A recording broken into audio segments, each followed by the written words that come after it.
Pues es que todos lo hacen populismo, los priistas, panistas, morenistas, todos, por favor. A eso voy en cuanto a comprar la dádiva. Pero no, al contrario, la voy a seguir. De eso se trata, de debatir. Pero tengo aquí otra gran personalidad, Roberto Hernández, un abogado mexicano, cineasta y analista de políticas públicas, es candidato a doctor en políticas públicas por la Universidad de California, Berkeley. Ha enseñado cursos tales como las primeras 48 horas, decisiones tempranas en el sistema de justicia penal mexicano, junto con el doctor Charles Weisselberg en Berkeley, ahí también, y jurisdicciones y procesos, en el Centro de Investigación y Docencia Económicas en el CIDE. Él es autor, porque es una gran, ¿cómo vamos a decirlo?, presentación que tengo de Presunto Culpable. ¿Recuerda usted ese documental que le dio la vuelta al mundo? La fabricación de pruebas, un presunto culpable que le fue como en feria, nada nuevo, al contrario, pero eso vino a ponerlo a debatir a nivel nacional. Y es una gran personalidad en este ámbito de denunciar la fabricación, y es lo que le decía a Gloria, la fabricación, y que está un libro muy bueno de Tlatelolco, Ayotzinapa, de Sergio Aguayo, bueno, también el de Poniatowska, La noche de Tlatelolco, la fabricación de pruebas para fabricar enemigos a la altura del Estado mexicano. Y pues, y si nos vamos a más atrás, escuela de Fouché, o de Maquiavelo, o de José Fouché, que le aprendió el PRI muy bien, y que después los discípulos, hermanos del PAN y todos los demás lo hicieron muy bien, y la hacen los gobiernos en México, ¿sí o no? No hay distingo. Roberto, bienvenido, qué honor tenerte por acá. Muchas gracias por la invitación. ¿Sí o no, no hay distingo con esto en la fabricación de pruebas? ¿Qué es presunto culpable primero, antes de entrar a eso? Pues mira, yo creo que ya tiene tiempo de Exacto. que se vio Presunto Culpable en cines en México. Creo que estábamos en el 2011 cuando la película salió al escenario nacional. Estuvo 3 semanas en cines y luego una juez decidió censurarla, y eso es lo que hizo que la película pues estallara públicamente.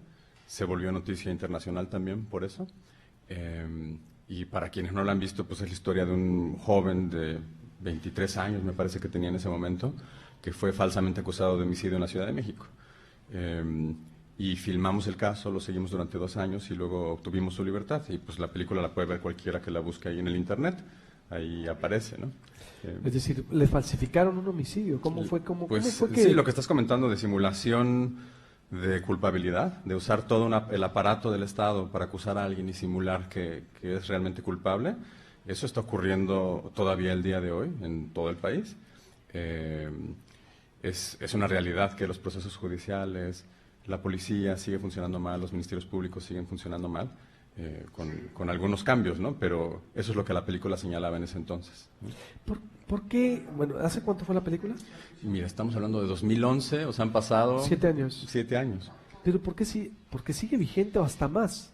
Mira, yo creo que en todos los países del mundo siempre va a haber inocentes en la cárcel, siempre va a haber culpables libres, pero México tiene un problema pues de gran magnitud con esto, ¿no? O sea, según un índice que publica The World Justice Project, que es la organización para la que trabajo, o sea, hacemos encuestas sobre Estado de Derecho en todo el mundo, y México sale muy mal evaluado en estos temas de justicia penal de manera bastante constante. O sea, en lo que tiene que ver con impunidad estamos hasta abajo de los 113 países que el índice evalúa, estamos peor que la mayoría de las naciones africanas, peor que las mayorías de las naciones asiáticas.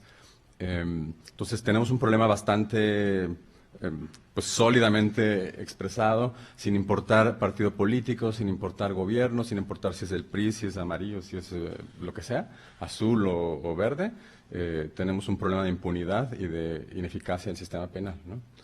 Y de eso vengo a hablar. ¿Hay estadística? ¿Qué estadística se mantiene de la ineficacia en la impartición de justicia? Pues mira, depende de cuál, digamos, hay cosas que la gente no sabe todavía sobre esto, pero... digamos, si nos ponemos a platicar de la experiencia que tú puedes tener en la calle con un policía, quizás eso no ha cambiado muchísimo, ¿no? Y por lo mismo, porque los policías son numerosos, pues tú sales a la calle y tienes un contacto con ellos de manera cotidiana. Pero poca gente tiene contacto con los jueces y poca gente tiene conciencia de lo que está pasando con el Poder Judicial. Y sí vale la pena señalar que hay una transformación bien importante a lo largo de los últimos años, en parte catalizada por la película. O sea, a raíz de que sale Presunto Culpable, empieza en México una discusión no solo acerca de si la película fue censurada, sino sí se suscitó un debate acerca de qué hacer con el Poder Judicial. Yo no sé quiénes de los que nos están escuchando vieron la película, pero quienes la vieron un Poder Judicial bastante absurdo, un juez que estaba dictando en las audiencias, hablaba el testigo y el juez repetía lo que el testigo decía, y la gente salió choqueada de los cines, pero yo creo que pocos tienen la conciencia de que lo que vieron en la película no es un juicio como el que teníamos en México. O sea, el efecto de poner una cámara en el tribunal transformó la dinámica de cómo funcionaban. Y esto lo notaron varios académicos, varios abogados, varias personas que sí tenían un contacto cotidiano con el Poder Judicial. Por ejemplo, para ser muy claro, lo primero que nos dijeron es, oye, pero está el juez. Para que te des una idea, o sea, está el juez. Era como lo que me decían los académicos y los abogados litigantes. O sea, el juez apareció en el juicio cuando normalmente no van los jueces a los juicios. ¿Por qué pasó esto? ¿No?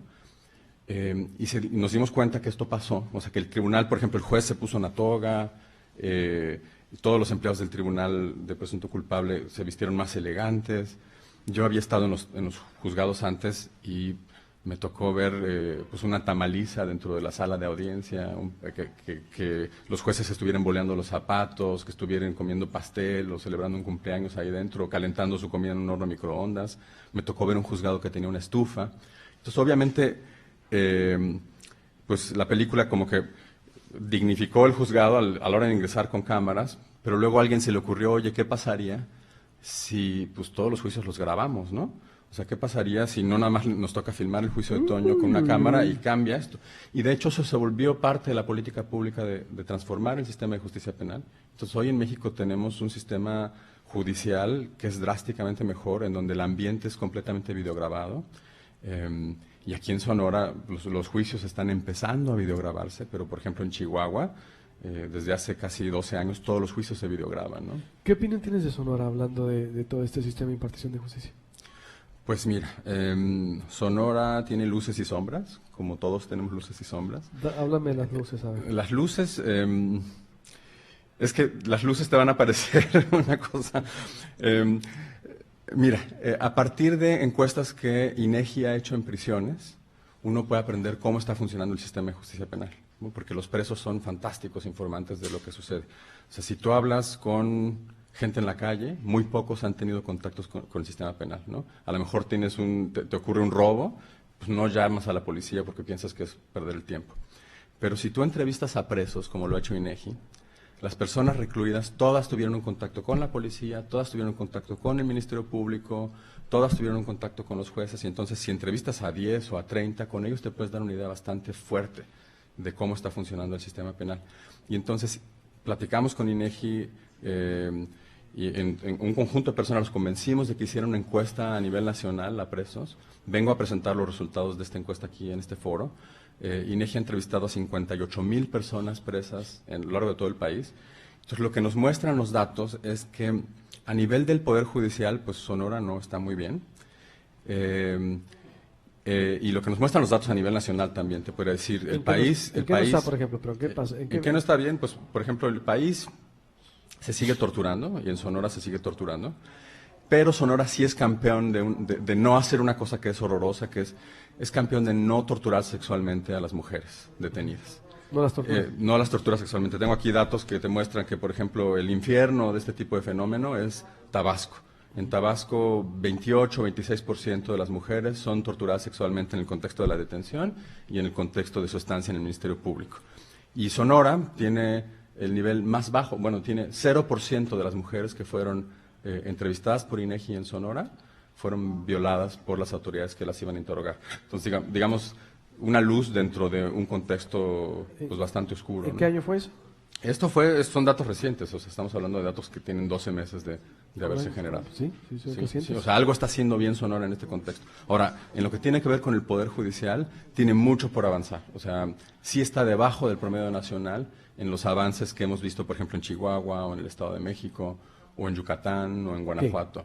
Pues bueno, aquí o sea, los jueces no van a los juicios, no están prestando atención en las audiencias, la claridad del proceso judicial está muy por debajo de lo que podría esperarse. Estamos por debajo del promedio nacional en lo que tiene que ver con el Poder Judicial. Hablando de las deficiencias del Poder Judicial.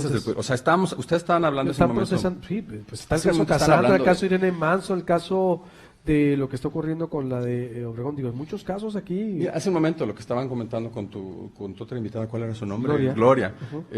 O sea, estas conversaciones demasiado amplias sobre temas ideológicos y de política, para mí no tiene ningún sentido si no estamos hablando de algo muy concreto y muy fundamental como, o sea, si queremos hablar de división de poderes y de populismo, México tiene poderes judiciales donde los jueces no van a los juicios.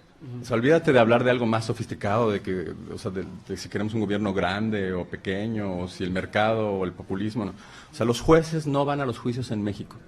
División de poderes así como de primaria, ¿no? Tienes un poder judicial que no es capaz de ser un contrapeso frente al poder ejecutivo, porque tienes un poder judicial que no tiene el más mínimo nivel de sofisticación para contener a los otros poderes, ¿no? Para contener ni al legislativo ni al poder ejecutivo. Me estaba comentando un colega mío que viene en este viaje, o sea, apenas estamos viendo una Suprema Corte que se decide a obligarle al Poder Ejecutivo y al Poder Legislativo a regular la publicidad oficial. ¿Sí? O sea, no hay ninguna contención por parte de este otro poder. Es una noticia que empiece a suceder esta clase de cosas. Cuando tú tienes juicios sin jueces, pues obviamente el poder del Estado cuando te acusa penalmente es una aplanadora, ¿no? Entonces no importa si gana Andrés Manuel López Obrador, o si gana José Antonio Meade, o si gana Anaya, el hecho es que, sin importar el partido político, no hay una oferta seria acerca de cómo reformar a los ministerios públicos, a las policías y al Poder Judicial en México, ¿no? Conclusión entonces, Roberto. Por acá, ¿por dónde? Digo, pues hay que echarle mucha pluma al Poder Judicial. Veo que estamos severamente rezagados. Pues mira, en Sonora, digo, yo creo que hay que meterse en los problemas con una idea de cómo podemos transformarlos. A mí no me interesa estar en discusiones señalando qué es lo que está fallando.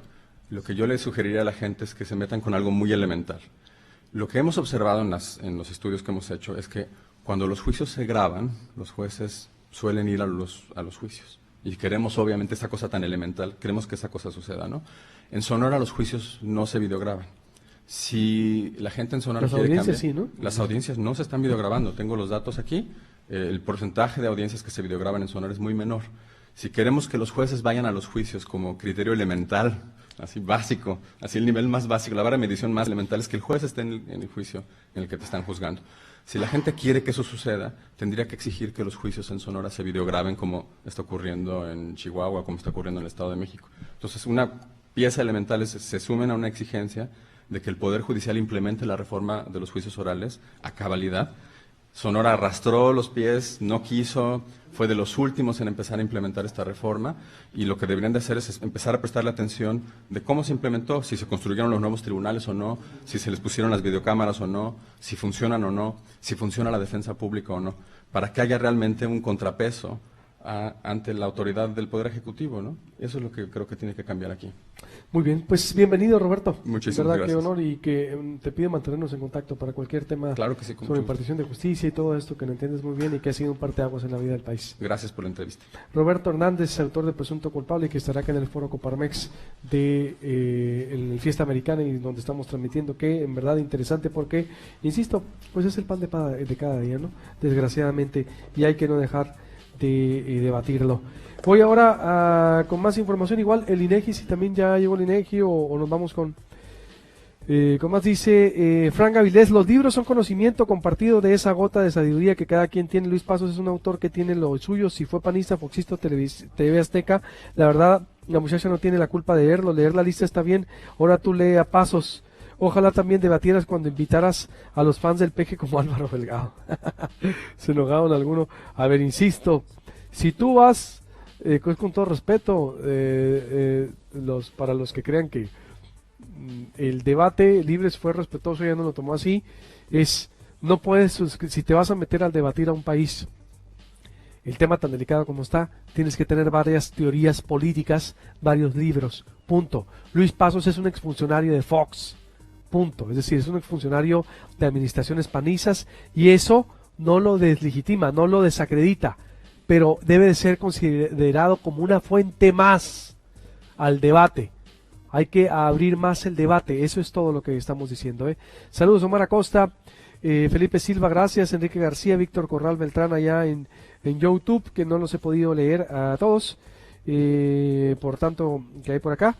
René Espinosa, Juan José Duarte, suena como republicana la invitada Keiko Rodríguez, no quiere López Obrador, Samuel, saludos, Marta Patricia, Francisco Pérez, Francisco Leiva, los mexicanos tenemos que ver bien esto, gobiernos populistas son pueblos con pueblos